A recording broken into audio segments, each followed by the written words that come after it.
저는 올해 40이 됐어요. 결혼한 지는 벌써 8년째입니다. 남편 준호와의 사이에는 7살 딸 지우가 있어요. 평범한 가정이죠. 아니, 평범했어야 했어요. 모든 게 달라진 건 시댁의 명절 때문이었어요. 특히 설날이요.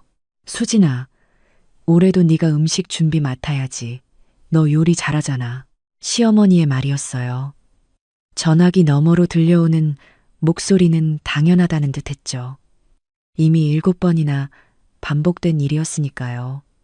첫 해는 달랐어요. 시어머니께서 정말 물어보셨거든요. 수진아, 미안한데 올해 설은 우리 집에서 하면 어떨까? 네가 좀 도와줄 수 있을까? 그때는 새댁이었죠. 좋은 인상 심어주고 싶었어요. 당연히 네, 어머니, 제가 준비할게요라고 대답했어요. 그게 시작이었어요. 둘째 해부터는 물어보지도 않더라고요. 올해도 수진이가 준비하면 되지. 당연한 일처럼 말씀하셨어요. 저는 그냥 네, 라고 대답했죠. 셋째 해, 저는 친정어머니께 여쭤봤어요. 엄마, 나 이번 설에 친정에 가도 돼? 글쎄, 시댁에서 준비할 게 많지 않니? 내년에 오렴. 친정어머니도 당연하게 생각하시더라고요. 며느리가 시댁 명절을 챙기는 게요. 넷째, 다섯째, 여섯째 매년 똑같았어요. 시댁 식구들은 20명이 넘었어요. 시누이 둘과 그 가족들, 시동생과 그 가족, 그리고 친척들까지요. 저는 혼자였어요.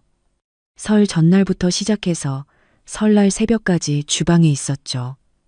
갈비찜, 잡채, 동그랑땡, 전, 나물, 떡국, 20명이 넘는 사람들을 위한 음식이었어요. 시누이들은요, 거실에서 TV 보고 있었어요. 수진 언니, 요리 정말 잘하시네요. 칭찬만 하고 손은 하나도 안 댔죠. 시동생 며느리는요, 저는 요리를 못해서요. 미안하다는 말만 하고 역시 손은 안 댔어요. 남편 준호는요, 형제들이랑 고스톱 치고 있었어요. 여자들끼리 하는 게 편하잖아. 이게 남편의 말이었어요. 여자들끼리 저 혼자였는데요.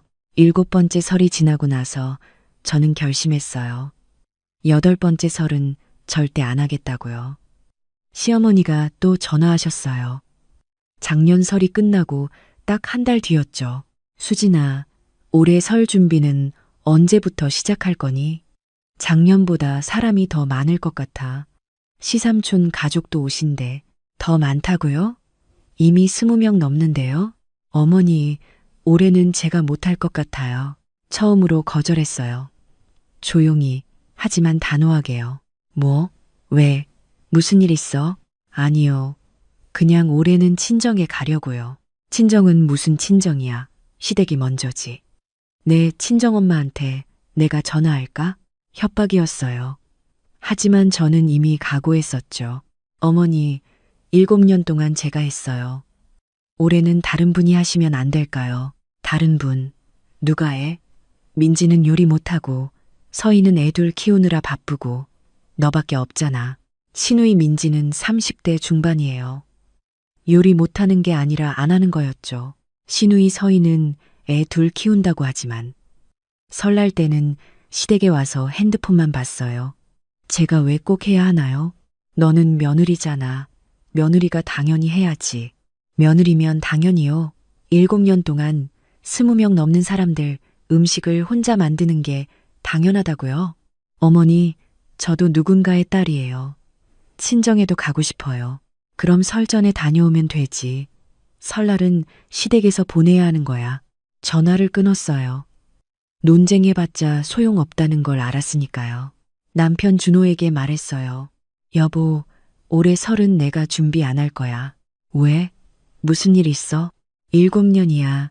7번을 혼자 했어. 올해는 못하겠어. 엄마가 뭐라고 하시던데. 화나신 것 같던데. 나도 화났어. 준호는 난처한 표정을 지었어요. 그래도 우리가 해야 하는 거 아니야. 우리 집에서 하는 건데. 우리 집이요. 시댁 본가가 우리 집인가요? 그럼 여보가 해. 나는 안 해. 나는 요리 못하잖아. 나도 처음엔 못했어. 배웠어. 여보도 배우면 돼. 수진아, 제발 좀. 엄마 화나시면 우리 둘 다 힘들어. 우리 둘 다요. 힘든 건 항상 저 혼자였는데요. 그날 밤 저는 결정했어요. 올해 설은 제가 없을 거라고요. 아예요. 다음 날 아침 저는 호텔을 예약했어요. 제주도에 있는 리조트였죠. 설 연휴 사흘 동안 저와 딸 지우만요. 준호에게는 말하지 않았어요. 시어머니께도요. 아무에게도 말하지 않았죠. 설 전날이 됐어요. 보통이라면 제가 벌써 시댁에 가서 준비를 시작했을 시간이었어요. 시어머니가 전화하셨어요. 수진아, 왜 안 와? 벌써 와 있어야 하는 거 아니야? 어머니, 저 오래 안 가요. 뭐라고? 농담하는 거지? 아니요. 진심이에요. 너 지금 뭐 하는 거야? 내일이 설날이야. 음식은 누가 준비해? 저 말고 다른 분이 하시면 되죠. 다른 사람이 누구야? 민지, 서희, 걔들이 할 수 있겠어. 해보시면 알 것 같아요. 너 진짜 시집 와서 이게 뭐 하는 짓이야? 시집 와서요. 8년이요. 8년 동안 저는 무엇이었나요? 어머니, 저는 이번 설에 친정에 갈 거예요. 아니, 가족여행 갈 거예요. 가족여행, 설날에 너 미쳤어? 미쳤다고요. 7년 동안 혼자 20명 넘는 사람들. 음식 만드는 건 정상이고 한 번 쉬겠다는 건 미친 거라고요? 전화를 끊었어요. 그리고 바로 준호에게 전화했죠. 여보, 나 지우 데리고 제주도 가. 설 연휴 동안. 뭐? 갑자기? 엄마는 뭐래? 엄마한테 말했어. 올해는 안 간다고. 수진아, 진짜. 이러면 안 되는 거 알잖아. 뭐가 안 돼? 내가 쉬는 게 왜 안 돼? 우리 가족들은 어떻게? 음식 준비는 우리 가족들이요. 제 가족은 저랑 준호랑 지우인데요. 여보가 하든지 어머니가 하시든지 시누이들이 하든지 하세요. 나는 회사 일도 있고 나도 7년 동안 했어. 육아하면서 집안일 하면서 설 준비까지 했어. 여보는 왜 못해? 준호는 할 말이 없었나 봐요. 한참 침묵하더니 말했어요. 알았어. 그럼 나도 같이 갈게. 놀랐어요.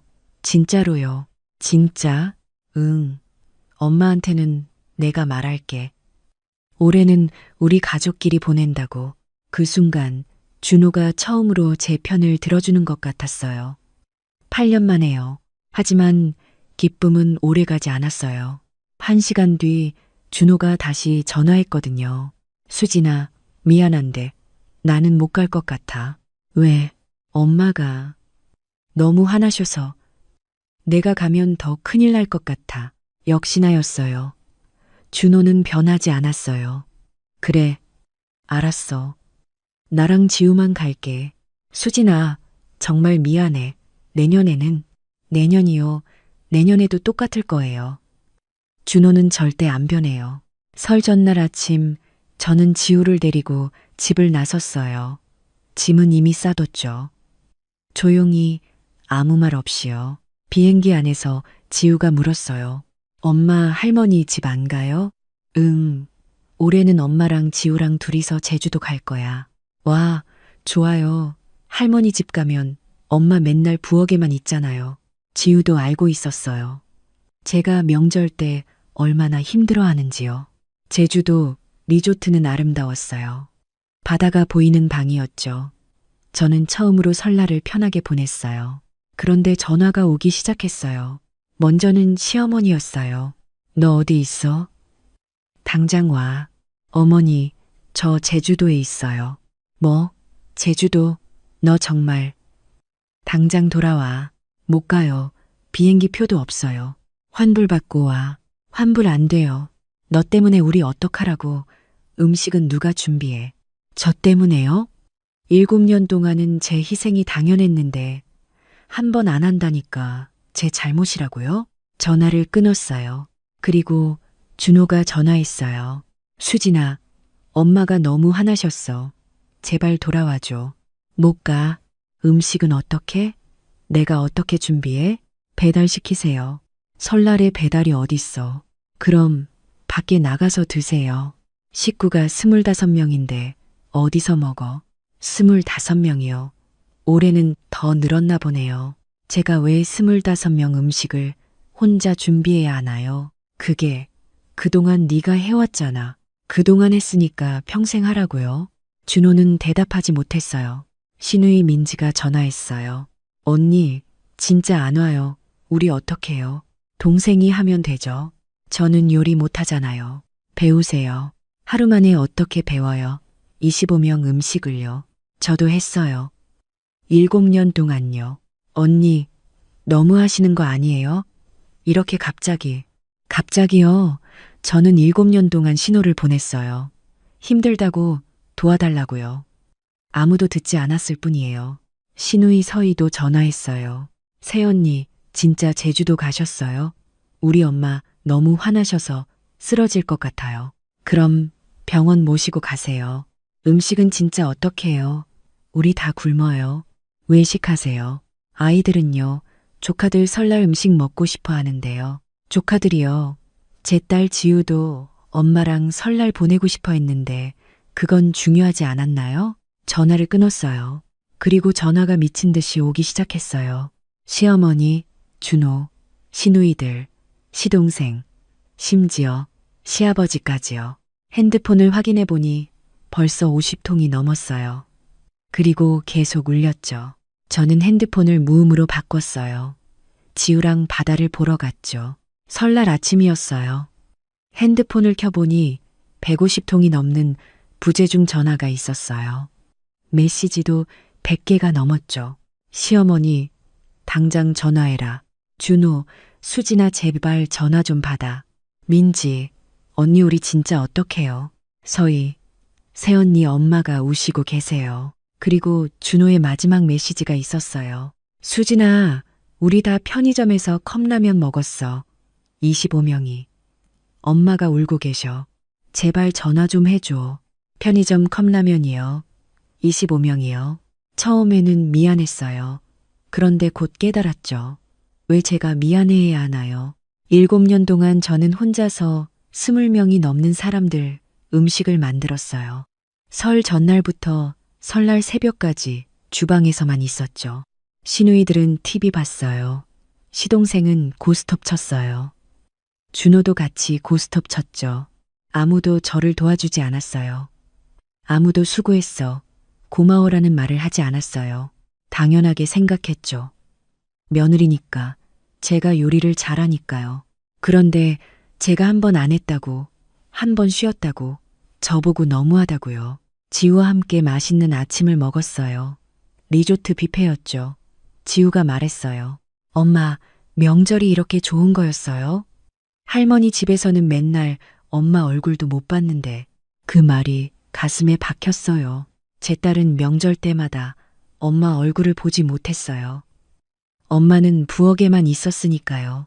이게 정상인가요? 이게 당연한 건가요? 설날 저녁이 됐어요. 전화가 또 왔어요. 이번에는 시아버지였죠. 수진아, 나다. 아버지. 네, 아버지. 올해 설은 정말 엉망이었다. 모두가 컵라면 먹었어. 너 없으니까 우리가 이렇게밖에 못하더라고. 그래서요? 제가 평생 해야 한다고요? 아버지, 죄송하지만 저도 쉬고 싶었어요. 알아. 네가 힘들었던 거 알아. 그동안 고생 많았어. 처음으로 들어보는 말이었어요. 고생했다는 말을요. 하지만 수진아, 그래도 가족이잖아. 명절은 함께 보내야 하는 거 아니니? 가족이요. 가족이라면 왜 저만 힘들어야 하나요? 아버지, 저도 가족이랑 보내고 있어요. 제 딸이랑요. 그건 그래도 시댁이 먼저 아니겠니? 왜요? 왜라니, 옛날부터 그래왔잖아. 옛날부터요. 옛날에는 며느리가 노예였나요? 아버지, 저는 이제 못하겠어요. 7년 했어요. 이제 그만하고 싶어요. 수진아, 다른 분들도 할 수 있어요. 민지도 있고, 서희도 있고, 준호도 있잖아요. 남자가 어떻게 남자는 부엌일을 못한다고요? 그럼 여자는 당연히 해야 하고요. 아버지, 죄송하지만 저는 내일 돌아가도 시댁에 안 갈 거예요. 전화를 끊었어요. 그날 밤 준호가 또 전화했어요. 수진아, 내일 돌아오면 우리 집으로 와. 시댁 말고. 왜? 우리 진지하게 얘기 좀 하자. 진지하게요. 8년 만에 처음 하는 말이네요. 다음 날 제주도에서 돌아왔어요. 집으로 갔죠. 준호가 거실에 앉아 있었어요. 피곤해 보였어요. 왔어? 응. 지우야, 방에 가서 놀고 있을래? 지우는 방으로 들어갔어요. 준호가 입을 열었어요. 수진아, 미안해. 뭐가? 다. 그동안 네가 얼마나 힘들었는지 몰랐어. 아니, 알면서도 모른 척했어. 처음 듣는 사과였어요. 이번에 정말 알았어. 너 없으니까 아무것도 안 되더라. 엄마도, 누나들도, 나도. 우리는 너한테만 의지하고 있었어. 그래서 앞으로는 달라질게. 진짜로. 달라진다고요. 몇 번이나 들었던 말이에요. 어떻게 달라질 건데? 올해 추석부터는 우리 모두 같이 할 거야. 엄마도, 누나들도, 나도. 너 혼자 하는 거 아니야. 진짜? 응. 엄마한테도 말했어. 앞으로는 모두 함께 준비하자고 엄마도 인정하셨어. 그동안 내게 너무 많은 걸 맡겼다고 시어머니가 인정하셨다고요? 그리고 내년 설부터는 돌아가면서 집을 바꿔서 하기로 했어. 우리 집, 누나 집, 동생 집. 그리고 각자 집에서 할 때는 그 집 사람들이 준비하는 거야. 다른 사람한테 떠넘기지 않고. 정말요? 이게 현실인가요? 그리고 수진아, 이번 일로 나도 많이 생각했어. 나는 남편으로서 실격이었어. 너를 보호하지 못했어. 준호의 눈에 눈물이 맺혔어요. 앞으로는 네 편이 될게. 진짜로. 엄마가 뭐라고 해도, 누나들이 뭐라고 해도 저도 눈물이 났어요. 약속해? 약속해. 그날 밤 시어머니가 전화하셨어요. 수진아, 나다. 네, 어머니, 미안하다. 그동안 너한테 너무 많은 걸 시켰구나. 처음 듣는 사과였어요. 시어머니한테서요. 괜찮아요, 어머니. 아니야, 괜찮지 않아. 나도 며느리였어. 시어머니한테 똑같이 당했지. 그런데 너한테도 똑같이 했구나. 어머니, 앞으로는 다르게 할게. 명절 때 네가 혼자 하는 일 없을 거야. 우리 모두 함께 할 거야. 정말 달라질까요? 믿어도 될까요? 일주일 뒤 시누이 민지가 찾아왔어요. 언니, 미안해요. 왜? 그동안 너무 당연하게 생각했어요. 언니가 요리 잘하니까 언니가 하면 된다고 제 생각만 했어요. 괜찮아. 아니에요. 저도 이번에 컵라면 먹으면서 느꼈어요. 언니가 없으니까 우리는 아무것도 못하더라고요. 부끄러웠어요. 민지는 진심으로 미안해하는 것 같았어요. 다음 추석 때는 제가 할게요. 언니 도와줄게요. 진짜? 네. 그리고 요리도 배울 거예요. 유튜브 보면서. 서희도 메시지를 보냈어요. 새언니 미안해요. 저도 반성했어요. 다음부터는 제가 도울게요. 시동생 며느리도 전화했어요. 새언니, 그동안 제가 너무 무책임했어요. 다음부터는 저도 참여할게요. 정말 달라지는 걸까요? 2달 뒤 시어머니 생신이었어요. 예전 같았으면 제가 혼자 준비했을 거예요. 음식도, 케이크도, 다요. 그런데 이번에는 달랐어요. 시누이들이 먼저 연락했어요. 언니, 엄마 생신 준비 어떻게 할까요? 우리 나눠서 할까요? 나눠서요. 처음 듣는 말이었어요. 민지는 메인 요리, 서희는 샐러드랑 디저트, 수진 언니는 국이랑 반찬 어때요? 그리고 우리 모두 당일날 일찍 모여서 같이 준비하는 거예요. 같이요? 함께요. 눈물이 날 것 같았어요. 생신날 모두 모였어요. 부엌에는 저 혼자가 아니었어요. 민지, 서희, 시동생 며느리, 심지어 준호까지 있었죠. 오빠, 이거 어떻게 써요? 민지가 감자칼을 들고 물었어요. 이렇게 준호가 어설프게 감자를 깎았어요. 다들 서툴렀어요. 하지만 함께였어요. 시어머니가 부엌에 오셨어요. 어머, 다들 여기서 뭐해? 엄마 생신 준비하고 있어요. 시누이들이 대답했어요. 시어머니가 저를 보셨어요. 미소 지으셨죠. 수진아, 고마워. 그동안 정말 고생 많았어. 그리고 덧붙이셨어요. 이제는 혼자 하지 마. 우리가 다 같이 하는 거야. 그날 저는 처음으로 명절 준비가 즐거웠어요. 그로부터 6개월이 지났어요. 추석이 다가왔어요. 올해 추석은 시누이 민지네 집에서 하기로 했어요.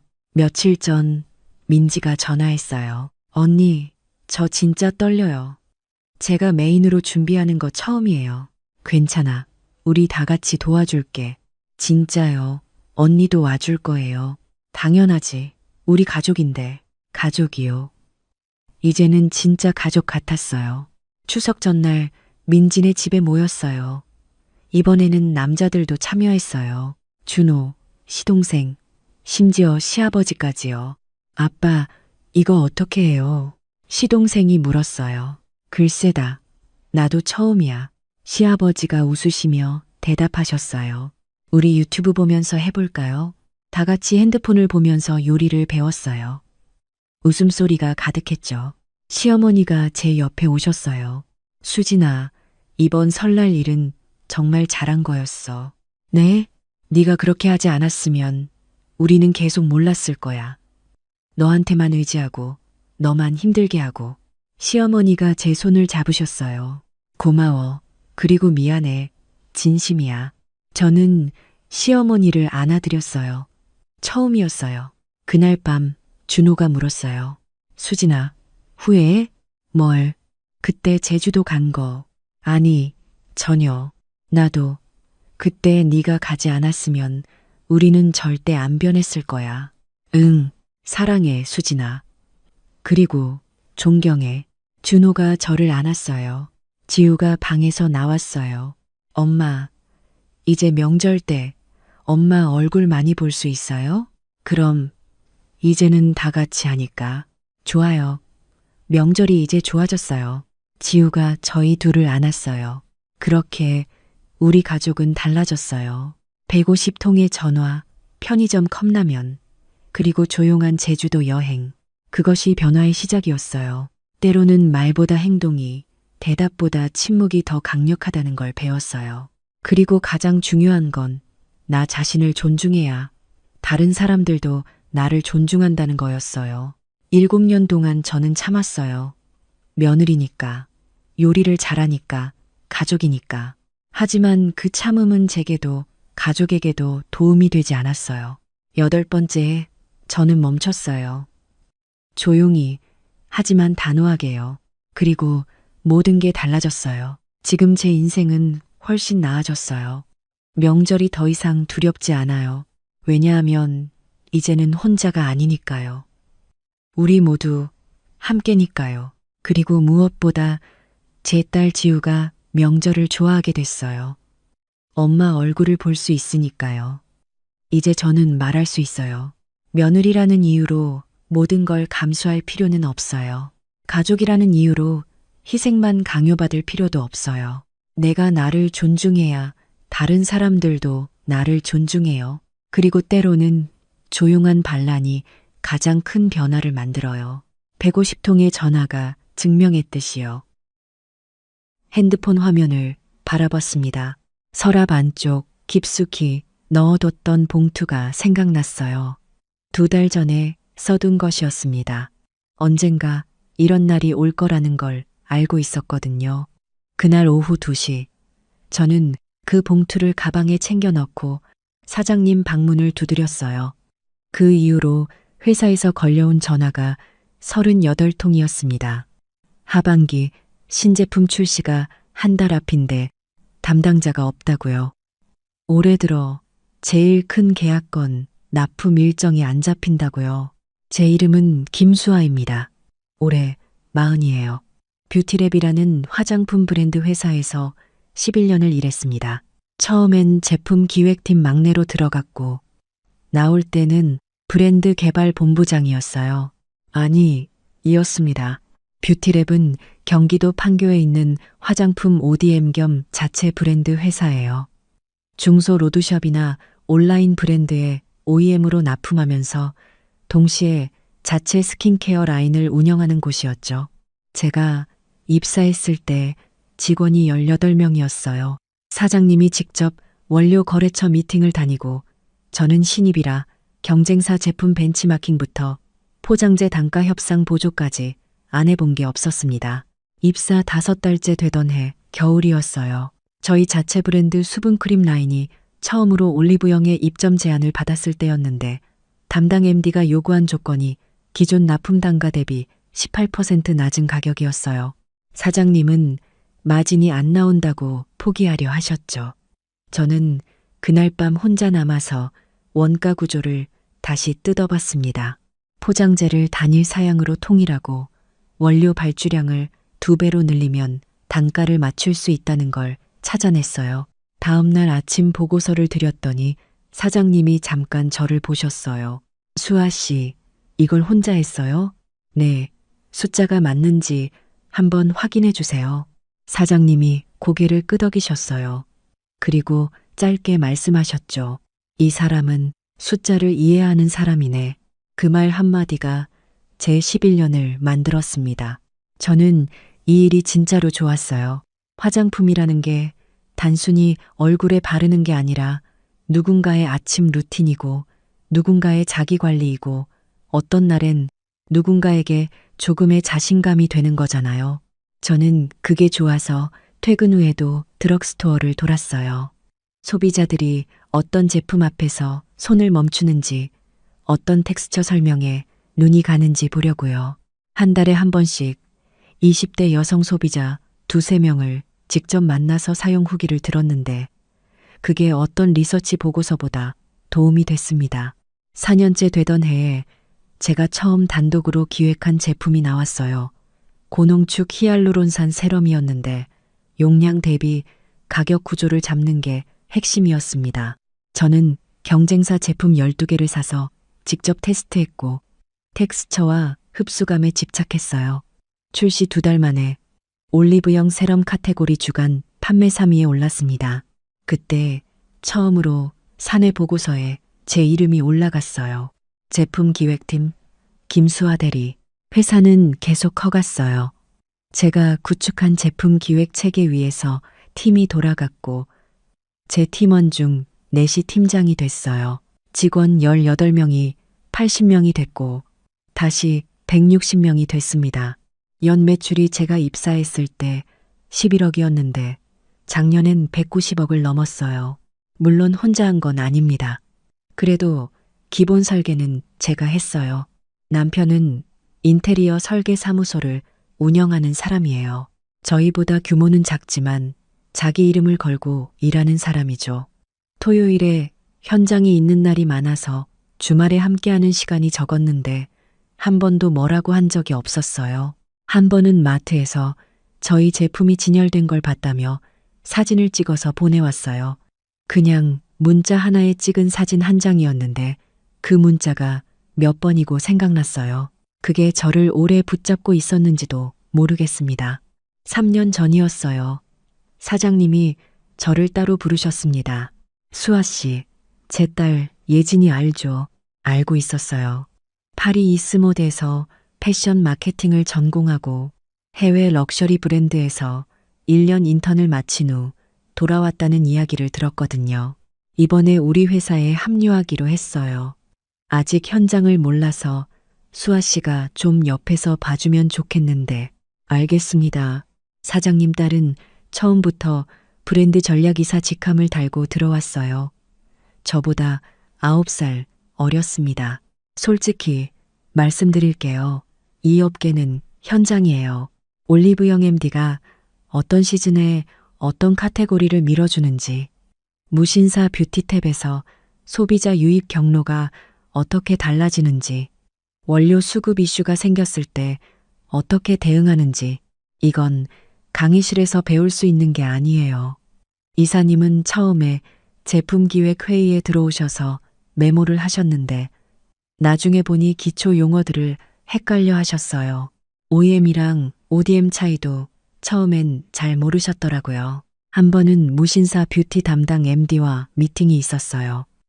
내년도 기획 전 협업 조건을 논의하는 자리였는데 MD가 카테고리별 매출 기여도 데이터를 물어봤거든요.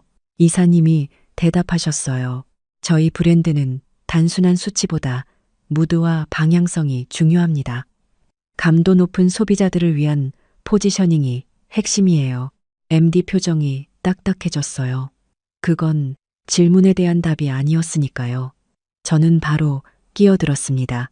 카테고리별 전환율 데이터와 재구매율 추이를 직접 설명하고 내년 출시 예정 라인업과 연계한 협업 기획안을 제시했어요. 미팅이 끝나고 MD가 잠깐 저를 불러서 말했어요. 다음에도 본부장님이 오셨으면 좋겠어요. 그날 저녁 이사님이 메시지를 보내셨어요. 본부장님, 저는 브랜드 전체의 방향을 잡는 역할이에요. 숫자나 운영 쪽은 본부장님이 더 잘 아시잖아요. 잘 부탁드려요. 저는 화면을 한번 읽었어요. 다시 읽었어요. 32살에서 나온 말이었어요. 저는 짐이다. 나온 말이었어요. 저는 알겠습니다. 속으로는 아무 말도 나오지 않았어요. 어차피 사장님 딸이니까.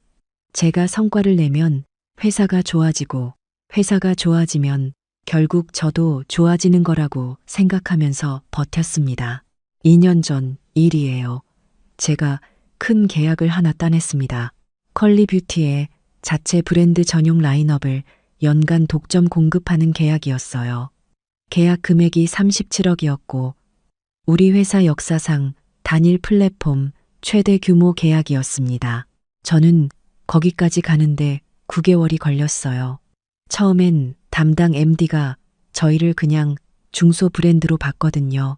저는 매달 한 번씩 컬리 내부 데이터 트렌드를 분석해서 MD에게 가져갔어요. 소비자들이 어떤 성분을 검색하는지, 리뷰에서 어떤 키워드가 반복되는지, 경쟁 브랜드 대비 우리가 채울 수 있는 포지션이 어딘지, 제안서를 6번 수정했고 시제품을 12종 만들었어요.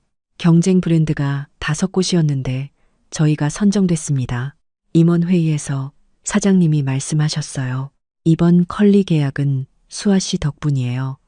다들 함께 고생했지만 수아 씨가 없었으면 오늘이 없었을 겁니다. 저는 그 순간이 좋았어요. 11년 만에 제 이름이 제대로 불리는 것 같아서요. 그런데 그날 밤 이사님한테서 카카오톡이 왔어요. 본부장님 수고하셨어요. 근데 이 계약 실행 TF는 제가 총괄하기로 아빠랑 얘기됐어요.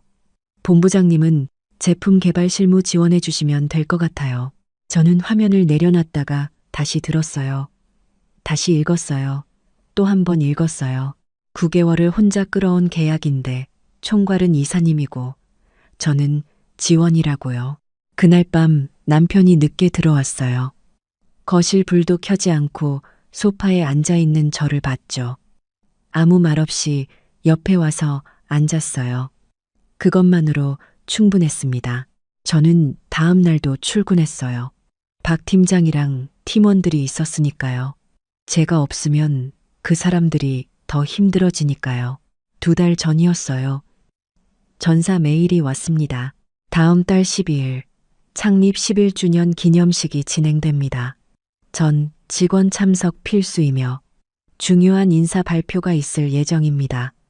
저는 가슴이 조금 빨라졌어요. 혹시 제가 이사 승진을 하는 건 아닐까? 박 팀장도 그렇게 봤거든요. 본부장님, 이번에 진짜 임원 아닌가요? 11년이면 됐죠. 그런데 솔직히 한편으로는 알고 있었어요. 그 느낌, 이럴 것 같다는 느낌. 그래서 봉투를 미리 써뒀던 거예요. 기념식 전날이었습니다. 사장님이 저를 부르셨어요. 수아 씨, 내일 행사 영상 마지막 편집 부분에서 신제품 라인 소개 장면이 좀 어색하다는데 수아 씨가 한번 봐줄 수 있어요? 영상팀 친구가 제품 이름을 잘 몰라서요. 네, 알겠습니다. 저는 밤 12시까지 회사에 남았어요. 11년치 회사 성장 영상을 수정했습니다. 화면 안에 제가 기획한 제품들이 올리브영 선반에 꽂혀 있는 장면이 있었어요. 뷰티 어워드 수상 장면도 있었고요. 이상하게 눈이 따끔거렸는데 참았어요. 다음 날 아침 6시에 다시 출근했습니다. 기념식은 판교 근처 호텔 연회장에서 열렸어요. 직원 160명이 다 모였죠. 단상에는 사장님과 이사님이 나란히 앉아 있었어요. 행사가 시작됐습니다. 회사 11년 영상. 어젯밤 제가 마무리한 거예요. 부서별 성과 발표, 우수팀 시상, 그리고 장기 근속 시상. 11년 된 직원이 저를 포함해 3명이었는데 시상 명단에 제 이름이 없었어요. 이상하다 싶었어요. 마지막 순서였습니다. 사장님이 마이크를 잡으셨어요. 오늘 여러분께 뷰티랩의 미래를 위한 중요한 발표를 드리겠습니다. 저는 숨을 참았습니다. 우리가 11년 동안 여기까지 온 건 여러분 덕분이에요. 이제 다음 단계로 나아갈 때가 됐습니다. K 뷰티 시장이 빠르게 변하고 있어요. 글로벌 소비자의 눈높이도 달라지고 있고요. 우리 브랜드도 더 높은 곳을 바라봐야 합니다. 잠깐 멈추셨어요. 그래서 오늘 신임 최고 브랜드 책임자를 발표합니다. 이혜진. 박수 소리가 났어요. 저도 쳤습니다. 이미 알고 있었으니까요. 그런데 말씀이 계속됐어요. 예진이에게 전 브랜드 라인업의 기획 결정권과 방향성에 대한 최종 권한을 드립니다. 스톡 옵션과 함께 연봉은 3억 5천으로 책정했고요. 앞으로 뷰티랩의 브랜드 철학은 예진이가 이끌어갑니다. 제 옆에 앉아있던 박 팀장이 작게 숨을 들이켰어요. 본부장님, 저는 아무 말도 안 했어요. 사장님이 계속하셨습니다. 기존 개발 인력 여러분도 물론 소중합니다. 하지만 K뷰티가 글로벌로 나가려면 새로운 감도가 필요해요. 예진이가 그 역할을 해줄 겁니다. 이사님이 일어나서 인사를 했어요. 여러분 잘 부탁드립니다. 파리에서 배운 브랜드 감성으로 우리 제품을 한 차원 올리겠습니다. 부족한 부분은 선배님들이 채워주시고요. 특히 김 본부장님, 현장 경험이 탄탄하시니까 제가 그림을 그리면 본부장님이 실행해 주시는 게 최고의 팀 아닐까요? 그러면서 저를 딱 봤어요. 웅성거리는 소리가 들렸습니다. 저 뒤에 앉은 누군가가 작게 말했어요. 잠깐만, 저게 말이 돼? 우리 제품 다 수아 씨가 만든 건데. 근데 아무도 크게 말하지 않았어요. 사장님 딸이니까요. 행사가 끝나고 저는 자리로 돌아왔습니다. 서랍 2번째 칸을 열었어요.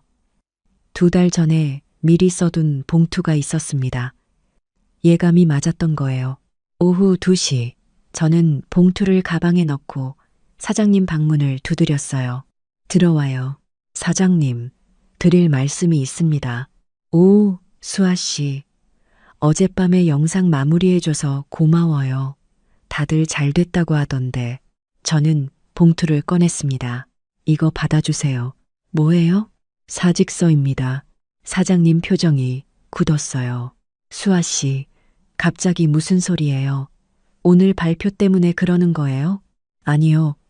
제 방향을 찾고 싶어서요. 11년 동안 감사했습니다. 잠깐만요. 서운한 거 이해해요. 근데 수아 씨는 이 회사에서 없으면 안 되는 사람이잖아요. 자리는 그대로고 연봉도 올려드릴게요. 사장님, 저 지난 3년 동안 연봉이 동결됐어요. 사장님 눈이 흔들렸습니다. 회사 상황이 있었잖아요. 작년에 제가 따온 계약이 올해 매출에서 20%예요. 사장님이 침묵하셨어요. 수아 씨, 알았어요. 지금 바로 올려줄게요. 2천 올리고 원하는 거 다 말해봐요. 사장님, 돈 문제가 아니에요. 오늘 기념식에서 제 이름이 한 번도 안 나왔어요. 장기 근속상도 없었고요. 어젯밤에 제가 영상 마무리한 거 아시잖아요. 그것도 아무도 몰라요. 앞으로도 그럴 거예요. 저는 이사님 밑에서 실행하는 사람으로 남겠죠. 수아 씨, 내가 배려가 부족했어요. 미안합니다. 근데 수아 씨 없으면 진짜로 안 돌아가요. 저는 고개를 저었어요. 사장님, 저 없어도 돼요. 이사님 계시잖아요. 파리에서 배운 감도로 잘 이끌어 가실 거예요. 저는 인사하고 나왔습니다. 자리로 돌아와서 짐을 쌌어요. 11년 동안 쌓인 것들, 납품처 MD들이 준 명절 선물 중에 남겨둔 것들, 팀원들이 생일마다 써준 카드들, 서랍 속 비상약들. 박 팀장이 달려왔어요. 본부장님, 진짜 그만하시는 거예요? 저희는요. 저 본부장님 보고 이 회사 버텼잖아요. 박 팀장, 넌 할 수 있어. 내가 만든 기획, 매뉴얼 전부 드라이브에 정리해서 올려놓을게. 모르는 거 있으면 연락해. 다른 팀원들도 몰려왔습니다. 한 명씩 손을 잡았어요. 울지 말자 했는데 막내 사원이 먼저 울어버렸어요. 저도 겨우 참았습니다. 오후 4시 반. 저는 박스를 들고 엘리베이터를 탔어요. 로비에서 경비 직원분이 놀란 얼굴로 보셨죠. 본부장님, 어디 가세요? 퇴근합니다.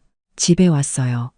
거실 소파에 앉았는데 남편이 먼저 들어와 있었습니다. 제 얼굴을 보자마자 아무 말도 하지 않고 옆에 와서 앉았어요. 그것만으로 충분했어요. 그날 밤 9시에 사장님한테서 전화가 왔습니다. 수아 씨, 나야. 생각해봤어요? 네, 결정했습니다. 제발 한 번만 더 생각해봐요. 수아 씨 없으면 진짜 안 된다고요. 사장님, 11년 동안 충분히 생각했어요. 이제 제 인생 살고 싶어요. 끊었습니다. 다음 날 아침 인사팀장한테서 전화가 왔어요. 김 본부장님, 저 오 팀장이에요. 사장님이 많이 당황하세요. 한 번만 더 생각해 주시면 안 될까요? 팀장님, 퇴직금 정산은 언제 가능한가요? 이번 주 안으로 처리할게요. 감사합니다. 이틀째 됐을 때 이사님한테서 전화가 왔습니다. 본부장님, 저예요. 지금 개발팀이 많이 혼란스러워서요. 컬리 하반기, 납품 확인서, 제출 기한이 언제예요? 제 공유 드라이브 안에 있을 거예요. 박 팀장한테 물어보세요. 그게 아니라 담당 MD가 누구였어요? 연락처를 못 찾겠어서요. 죄송한데 저 이미 퇴사했어요. 그래도 본부장님이 담당하셨잖아요. 맞아요. 과거형이에요. 전화를 끊었습니다. 일주일이 지났어요. 그동안 회사에서 전화가 15통 왔습니다. 퇴직금 관련 3통만 받았고 나머지는 다 무시했어요. 박 팀장이 문자를 보냈어요. 본부장님, 컬리 MD가 이번 하반기 기획전 연계 제품 라인업 수정을 요청했는데 이사님이 파리 트렌드 기반으로 다 바꾸시겠다고 했어요. MD 쪽에서 지금 어색하다고 하는데 이사님은 본인 방향이 맞다고 하시고요. 저는 잠깐 생각했습니다. 그리고 답했어요. 박 팀장이 직접 판단해. 네가 이미 다 알고 있잖아.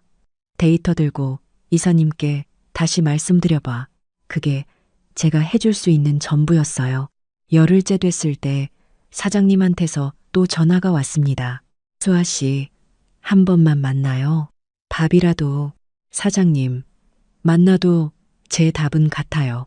내가 잘못했어요. 당신 공을 제대로 못 챙긴 게 내 실수였어요. 이번 달 안으로 정식 임원 발표할게요. 12호로 올려드릴 수 있어요. 사장님, 이제 와서 직함이 무슨 소용이에요. 제가 필요했던 건 직함이 아니었어요. 인정이었어요. 그것도 아직 제가 거기 있을 때요. 그럼 뭘 해드리면 돼요? 아무것도 안 하셔도 돼요. 그냥 저 없이도 잘 굴러가는 회사 만드세요. 전화를 끊고 처음으로 평일 낮에 혼자 카페에 갔어요. 사람이 별로 없는 조용한 동네 카페였습니다. 아이스 아메리카노 한 잔 시켜놓고 창밖을 멍하니 봤어요. 11년 만에 처음 맞는 평일 낮이었습니다. 허전하기도 하고 이상하게 홀가분하기도 하고 복잡했어요. 2주째 됐을 때였어요. 박 팀장한테서 급한 전화가 왔습니다. 본부장님, 큰일 났어요. 컬리 하반기 기획 전 제품 라인업 최종 확인 미팅이 어제였는데요. 이사님이 기존 베스트셀러 라인 대신 신규 프리미엄 라인으로 전면 교체하겠다고 하셨대요. MD가 소비자 데이터 근거를 물어봤는데 준비가 안 돼 있었어요. 결국 미팅이 다음으로 미뤄지고 보완 요청이 왔어요. 이대로면 하반기 납품 스케줄 자체가 흔들려요. 저는 잠깐 눈을 감았습니다.